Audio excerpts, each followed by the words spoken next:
서신이라고 일컬어지는 이 디모데 전서 이 말씀을 이제 공부하려고 합니다. 우리가 사도행전을 공부할 때 살펴보았지만은 사도 바울은 에베소라는 지역에서 3년 동안을 복음을 전했습니다. 사도 바울은 순회 전도자였습니다. 이곳저곳 다니면서 복음을 전했는데요. 한 곳에서 3년 머무르면서 교회를 세워나간 곳은 에베소 이 지역 하나뿐입니다. 그러니까 얼마나 사도 바울이 심혈을 기울였는가, 얼마나 정성을 쏟았는가 우리가 그것을 생각해 볼 수 있지요. 이 에베소는 당시 소아시아, 지금의 터키입니다. 그 지역의 중심되는 도시 중에 하나입니다. 근데 이 에베소라는 도시는 당시에 아데미라는 여신을 섬겼어요. 고대 사회는 그 도시가 있으면 그 도시의 주신, 우리 도시는 어떤 신을 섬긴다? 주로 헬라 신이지요.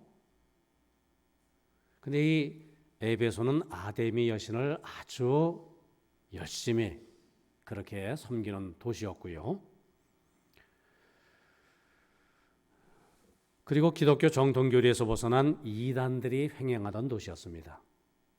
그래서 디모데는 얼마나 힘들고 어렵게 목회를 하는지 몰라요. 그런 사정을 너무나 잘 아는 사도 바울.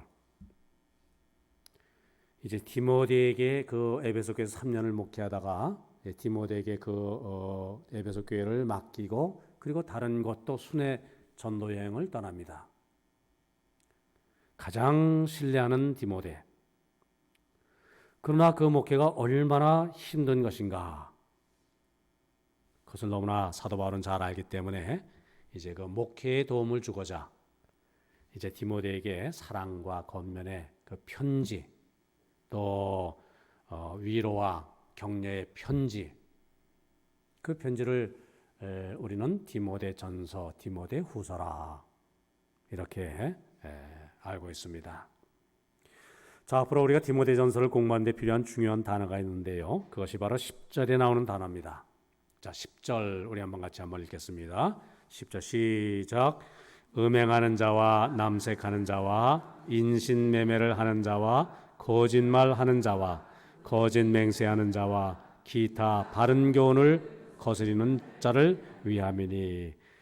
거기에 나오는 단어 중에서 바른 교훈이라는 단어가 나옵니다. 바른 교훈으로 교회를 세워나가라. 바른 교훈으로 성도들이 믿음에 믿음을 더하도록 그렇게 목회하라. 이것이 핵심입니다. 그러면 바른 교훈 말고 다른 것이 무엇이겠습니까? 그것은 이제 3절 6절 말씀 보면은 바른 교훈이 아니라 어떤 교훈? 다른 교훈입니다. 그리고 헛된 말, 그 단어가 나옵니다. 그러니까 다른 교훈, 헛된 말.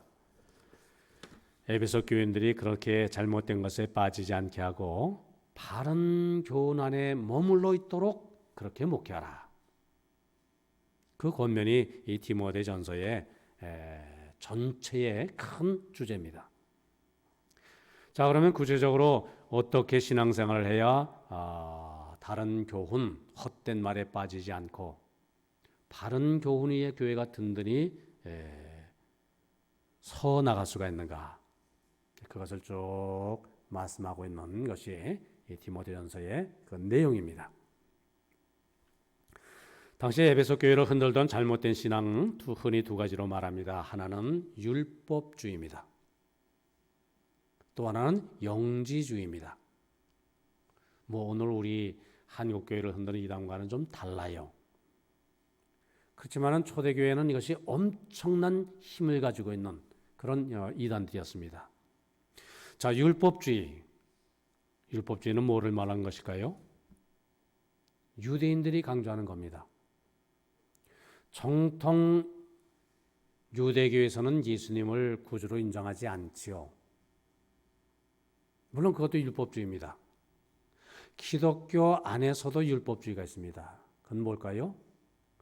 예수님을 분명히 나의 구주로 믿으면서도, 그러면서도 구약에 말씀하신 하나님의 그 말씀, 그 명령, 이것도 우리가 지켜야 된다.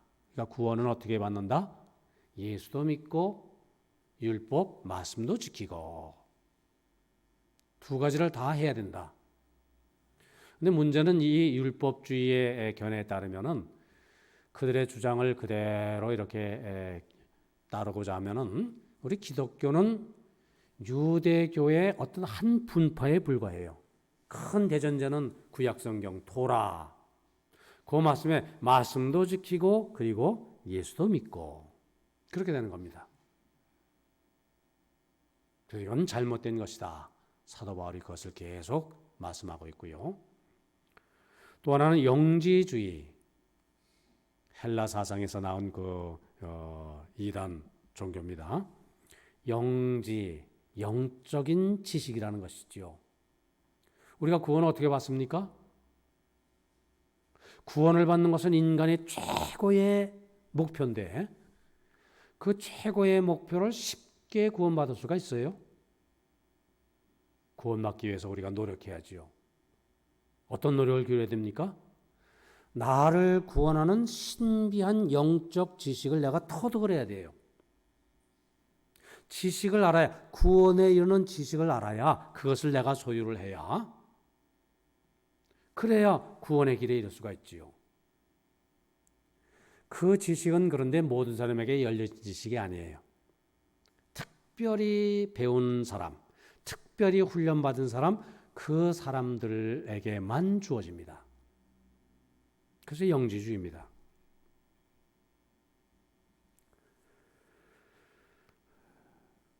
그래서 3절 4절 말씀이 바로 그것이죠. 1절 2절은 이제 인사, 나 사도 바울이 아들 디모데에게 편지한다.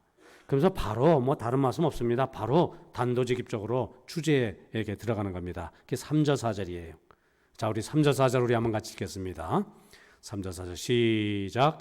내가 마게도냐로 갈 때에 너를 권하여 에베소에 머물라 한 것은 어떤 사람들을 명하여 다른 교훈을 가르치지 말며 신하와 끝없는 족보에 몰두하지 말게 하려 함이라. 이런 것은 믿음 안에 있는 하나님의 경륜을 이름보다 도리어 변론을 내는 것이라. 자, 보세요. 내가 마게도냐로 갈 때에, 자, 이제 소아시아, 지금 터키의 에베소에서 3년을 목회하시다가 이제 마게도니아, 그것은 유럽입니다. 유럽 가서 복음을 전하기 위해서 에베소 교회를 떠납니다. 그때에 너를 권했다. 그래서 에베소 머물면서 목회를 하라. 그렇게 한 것은 어떤 사람들을 명하여 다른 교훈을 가르치지 말며, 다른 교훈들, 다른 사람들이 다른 교훈을 가르치지 않도록 교회를 바른 교훈으로 세워나가도록 하려 함이라. 그 말씀을 하죠. 그러면 다른 교훈은 무엇이냐? 그것이 4절의 말씀입니다. 신하와 끝없는 족보에 몰두하지 말게 하려 함이라. 두 가지 말합니다. 잘못된 다른 교훈, 신하, 또 족보, 끝없는 족보. 신하라고 하는 것은 단순히 그저 이야기 이렇게 번역을 해도 되고요. 또는 신기하게 조작된 이야기 그렇게 번역을 해야 됩니다. 그러니까 이것은 영지주의자들에게 해당하는 말이에요. 그들은 성경 말씀이 아닌 다른 말을 만들어냈어요. 물론 성경에 근거했습니다. 그런데 뭐라고 얘기하냐면, 아니 구원받는 것이 성경이 말씀하고 있는 대로 이렇게 쉬운 것이라면 구원받지 못할 사람이 어디 있느냐. 예수님을 믿는다, 믿음으로 구원을 받는다고 하면은 그렇게 구원이 그렇게 값싼 것이냐. 구원을 얻기 위해서는 노력을 해야지. 은밀한 우리들의 이 비밀, 지식, 이것을 깨닫기 위해서 알기 위해서 힘써야지. 근데 그 이야기는 뭐라고요? 조작된 이야기라는 것이지요. 신화라는 것입니다. 그들이 신화를 마음대로 만들어서 자, 이것을 따르자. 영지주의를 비판하는 겁니다.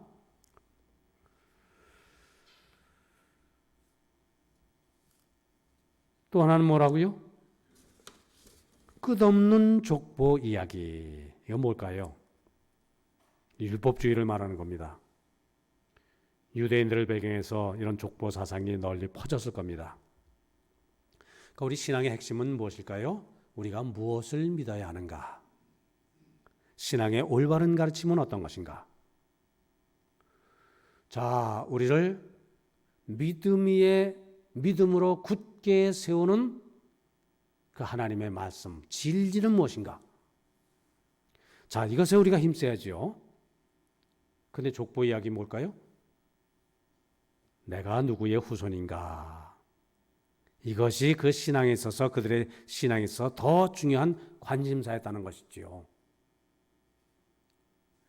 우리 식으로 말하면 뭘까요? 나의 신앙, 내 신앙의 자세, 태도가 바른가? 이것으로 우리가 나를 항상 이렇게 되돌아보고 평가를 해야 되는데, 나는 모태 신앙이야. 나는 유아세례 받았어. 나는 젊었을 때 열심히 믿었어. 이게 뭐라고요? 다 족보 이야기라는 것이죠. 그죠? 신화와 끝없는 족보에 어떻게 알아? 그것에 머물지 말라. 몰두하지 말라. 그것에 빠지면은 그게 함정이다. 신앙은 그것이 핵심이 아니다. 그 얘기죠. 자, 그래서 사도 바울은 오늘 말씀 가운데 크게 두 가지 문제 이렇게 제기하고 있는데요. 그것은 뭐냐면 그릇된 교훈에 대한 경계, 그리고 복음과 율법의 관계. 이제 그것을 좀 살펴보려고 합니다. 우선 그릇된 교훈에 대한 경계. 자, 그릇된 교훈, 그러니까 잘못된 가르침이지요. 요즘 말하면 이단. 그것을 우리가 어떻게 분별할 수 있느냐? 어떤 얘기를 들었어요? 말씀을 들었어요? 그런데 귀에 솔깃해요? 그런데 뭔가 조금 헷갈리긴 해요. 이것이 바른 성경의 가르침이냐, 잘못된 가르침이냐? 그 기준이 뭔가? 그 얘기입니다, 지금. 첫째는 우리가 내가 듣는 어떤 교훈이 우리를 믿음 가운데로 인도하는가? 이것이 첫 번째 기준이라는 겁니다. 자, 우리 4절 아까 읽은 말씀 다시 한번 제가 보면은 신화와 끝없는 족보에 몰두하지 말게 하려 함이라 이렇게 말씀하고 있죠. 이런 것은 믿음 안에 있는 하나님의 경륜을 이름보다 도리어 변론을 내는 것이라. 뭐라고요? 잘못된 교훈은 우리의 믿음을 굳게 세우는 것이 아니라 무엇을 한다? 자꾸 말에 말꼬리를 붙이고 입으로만 토론하게 하고 옳다 그러다. 어제 제가 부산 김해 신학교를 가는데 모처럼 한번 경전철을 탔습니다. 타고 내리는데 경전철 타고 내려서 학교 가는 길은 제가 몰라서 누구에게 물어봐야 되겠다. 마침 쪽지를 주는 분이 계셔서 그것을 받으면서 물어봤습니다. 학교 가는 길이 어딥니까? 그 준 쪽지가 뭡니까? 안식교에서 줬어요. 근데 거기서는 그 쪽지의 내용은 안식일을 지키라 성경은 말하지 않았느냐. 성경 말씀이 그렇지 않느냐. 예수님도 안식일을 지키지 않으셨느냐. 근데 누가 도대체 주일, 일요일을 지키라고 그랬느냐. 잘못됐다. 뭡니까? 쓸데없는 변론입니다. 우리는 뭐죠? 초대교회는 안식일, 토요일도 지키고요. 주일, 예수님 부활하신 날도 지켰습니다.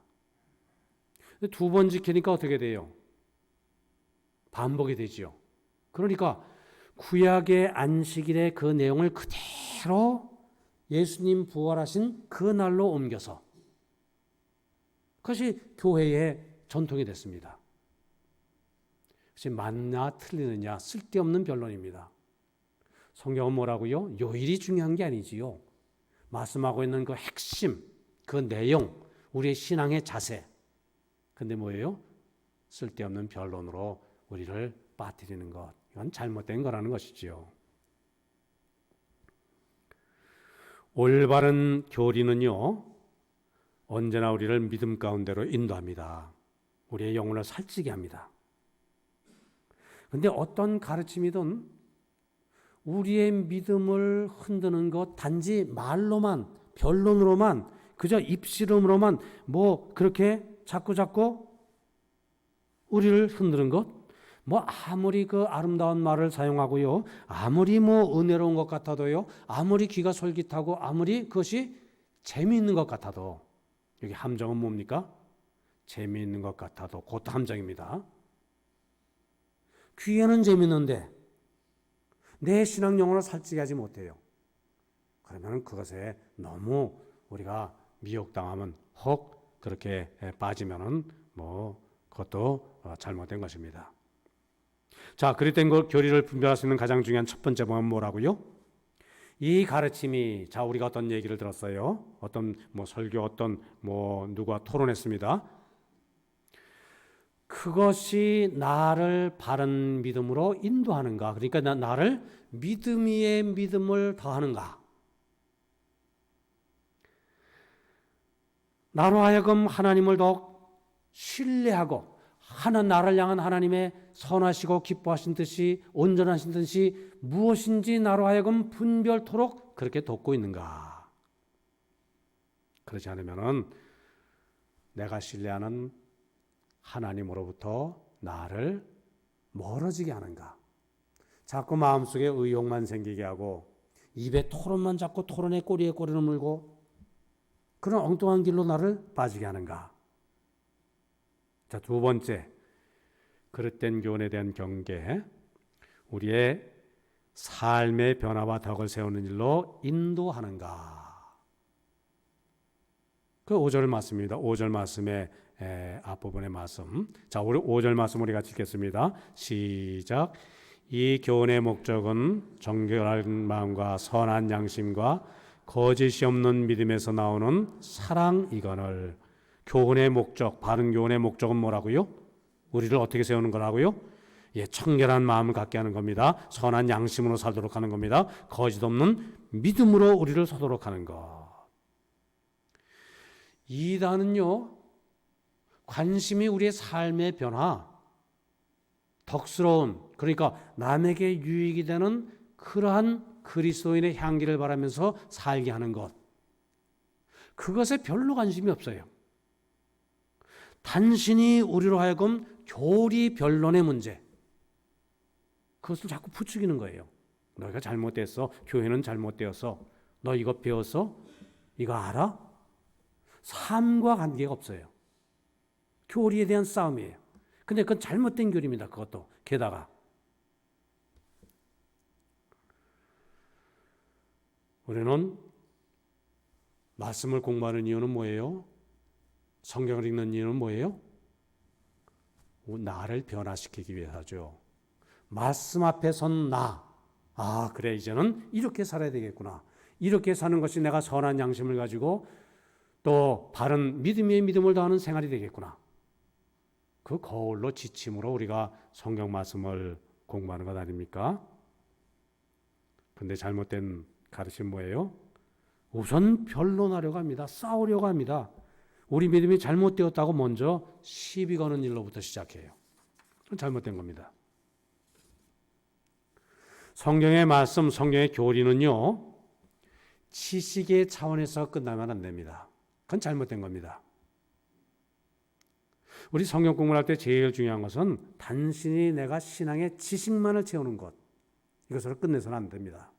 그러나 그것이 물론 굉장히 중요해요. 왜요? 알아야 믿지요.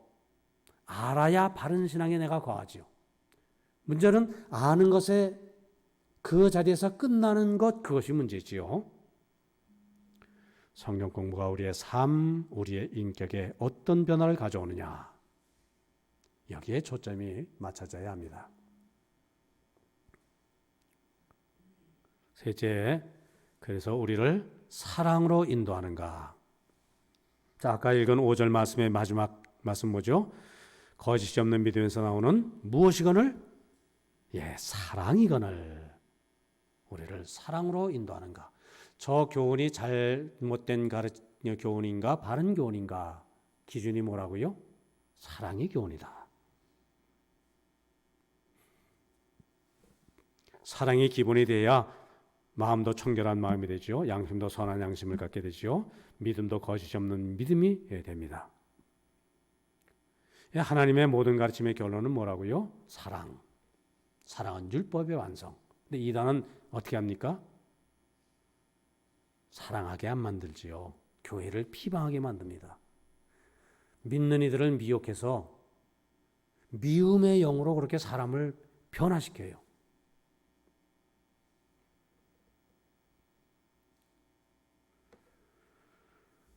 어떤 교훈, 어떤 가르침이 나로 하여금 하나님을 참으로 사랑하도록, 내 이웃을 참으로 사랑하도록 그렇게 인도한다면 우리 일단 그 교훈을 긍정적으로 받아들일 수가 있습니다. 그러나 사람이 아무리 천사의 말을 한다 할지라도 그것이 하나님을 사랑하고 이웃을 사랑하는 자리에서 우리를 벗어나게 한다면 우리는 거기에 귀를 막아야 됩니다. 예언을 하고 천사의 말하고 방언한다 할지라도 사랑의 말이 아니면 그거는 잘못된 것이지요. 자, 말씀을 정리합니다. 우리는 바른 교훈 그 안에 거하고 교회를 바른 교훈 그 위에 세워주도록 힘써야 됩니다. 그릇된 교훈을 분별해야지요. 어떻게 분별할 수 있는가? 첫째 뭐라고요? 그 교훈이, 그 가르침이 나의 믿음의 성장을 돕는가?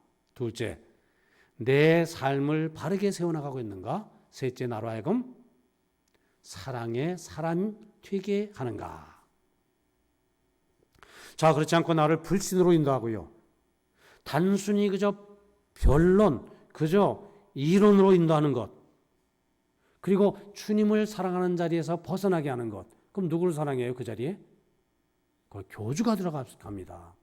교주를 사랑하도록 하는 것. 우리는 그런 가르침을 의심해야 됩니다. 다른 교훈을 경계하라. 디모데서는 우리에게 가르칩니다.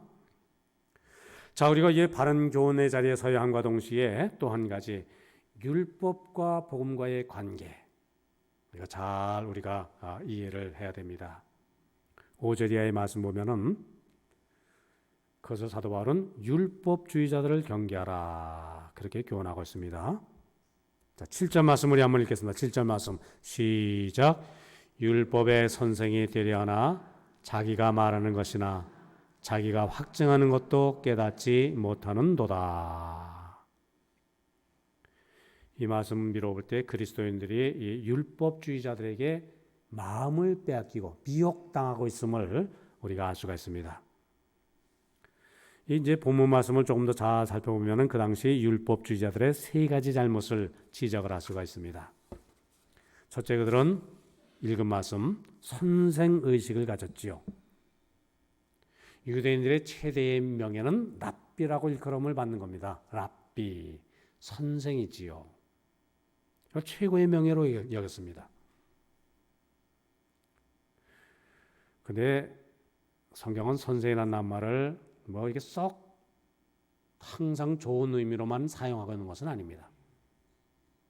물론 선생이 되지 말라는 말은 아닙니다. 예수님의 지상명령 뭐죠? 마태복음 28장 승천하시기 직전에 하신 말씀 무엇입니까? 지상명령이 뭐죠? 내가 너에게 분부한 모든 것을 가르쳐 지키게 하라. 그죠? 너희는 세상 모든 족속에게 세례를 베풀고 말씀을 전하고 내가 분부한 모든 것을 가르쳐 지키게 하라. 이건 뭡니까? 우리는 어떤 직분이 주어졌습니까? 복음을 전하는, 복음을 가르치는 선생의 직분이 우리에게 주어졌어요. 분명히 예수님 그건 말씀하고 있습니다. 근데 중요한 것은 가르치기 전에 먼저 배워야 합니다. 겸손히 주님을 따르는 아주 중요한 덕목이라는 것이지요. 그런데 율법주의자는 어땠다고요? 예수님을 배워야 되는데 예수님에 대해서 또는 예수님께 배우기를 힘써야 하는데 그것보다도 무엇을? 자기가 가지고 있는 성경 지식으로 다른 사람을 가르치는 것, 이것을 기뻐했다. 먼저 예수님을 배워야 되는데 예수님으로 내 자신을 가득 채워야 되는데 알량한 짧은 구약성에 대한 지식만을 가르치는 것을 기뻐했다. 둘째는 헛된 말을 즐깁니다. 6절 말씀이지요. 6절 말씀을 읽겠습니다. 시작. 사람들이 이에서 벗어나 헛된 말에 빠져. 예, 헛된 말, 의미 없는 말. 무슨 말일까요? 우리 영혼이나 우리의 삶에 유익이 되지 않는 말, 그저 말을 위한 말, 토론을 위한 토론, 이것 즐기고 있었다는 말이지요. 비생산적인 말을 일삼고 있었던 것. 이단이 그렇습니다. 그죠? 자꾸 말을 걸어요. 자꾸 토론하자고 그래요. 삶에 대해서 관심이 없어요. 셋째, 율법의 정신을 알지 못합니다. 아까 읽은 7절 말씀, 율법의 선생이 되려 하지만은 자기가 말하는 것이나 자기가 확증하는 것도 깨닫지 못하는도다. 자, 바울은 이런 잘못 있는 율법주의자들의 가르침을 통해서 에베소 교회 교인들이 심각한 신앙의 어떤 타격을 받지 않을까, 그래서 염려했지요. 자, 율법과 복음의 관계. 문제는 율법, 계명 그 자체에 문제 있는 것 아닙니다. 구약 성경 잘못된 것 아니죠, 그죠? 도적질하지 말라, 거짓 증거하지 말라, 모든 계명은 우리를 위해서 있는 거예요. 선하고 거룩한 것입니다. 근데 문제가 됐습니까? 그것을 구원의 조건으로 삼는 데 문제가 있지요. 우리가 율법을 지키는 것이 구원의 조건이라고 한다면 예수님이 이 땅에 오셔서 우리의 죄를 짊어지시고 십자가상에서 죽을 이유가 없습니다. 갈라디아서 2장 21절에 이렇게 말씀하고 있어요.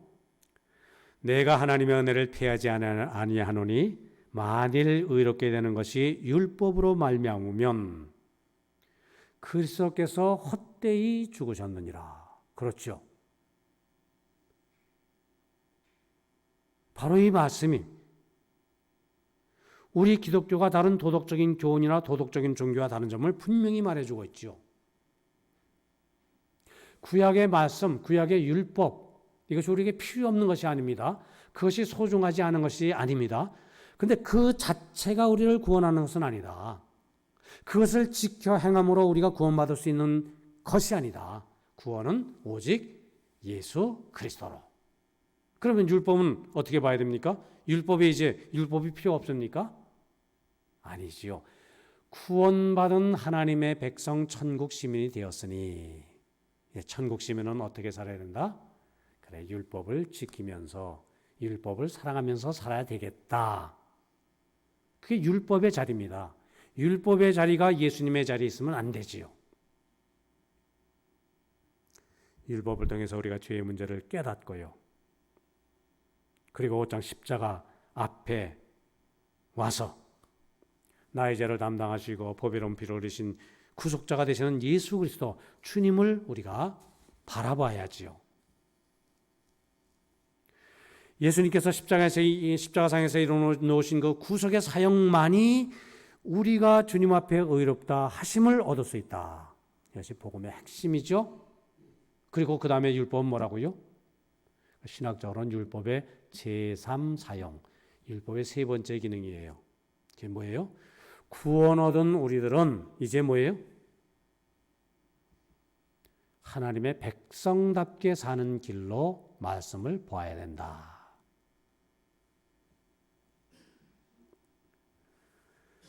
자, 말씀 보면 바울 사도가 디모데에게 그 사역을 가르치면서 자, 무엇보다 먼저 이 복음에 대한 강조로부터 시작을 하고 있다. 그게 얼마나 위대한 일인지 모릅니다. 잘못된 그릇된 교훈, 그것으로부터 교회를 바르게 세워나가라. 바른 복음에 서서 하나님 원하는 성도, 하나님 원하는 교회를 세워나가라.